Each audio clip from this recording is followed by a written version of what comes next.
So we hadn't known much about this particular Confederate battle flag, and we were taking it out of this case here, and as we did so, we found a name written on the side. It was the name of Charlotte Osborne Woodbury, who was a hugely influential figure in Kentucky Confederate memory.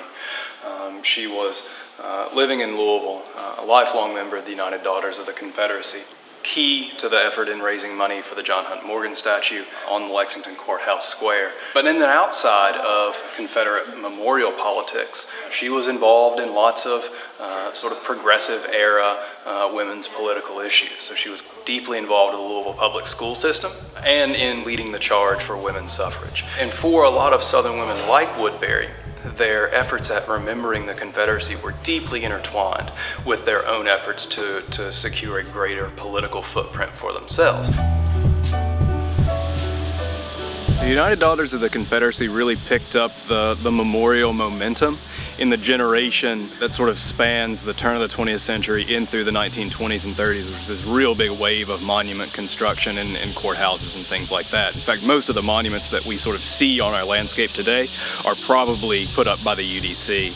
And so as the veterans themselves were getting older, as they were starting to die off, as they were starting to lose the energy that they'd once had, the daughters really picked up and carried that mantle. And it makes sense. This is primarily happening in a time before women had the vote. They could influence politics in Southern society through these memorial events, through this fundraising, through this commemorative work.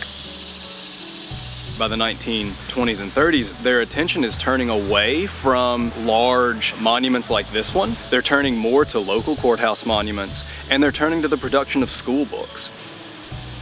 There's a very influential historian general of the United Daughters of the Confederacy named Mildred Lewis Rutherford, and she writes prolifically about Southern history, including textbooks for children and primers for young people to bring up the new generation of young white Southerners who, of course, did not remember the war, to influence the ways that Southern history was remembered and taught by a future generation. And let's not forget, the students who are learning out of Rutherford's textbooks in the 1920s are the ones who are going to be holding political power come the 1950s, when you have these desegregation fights.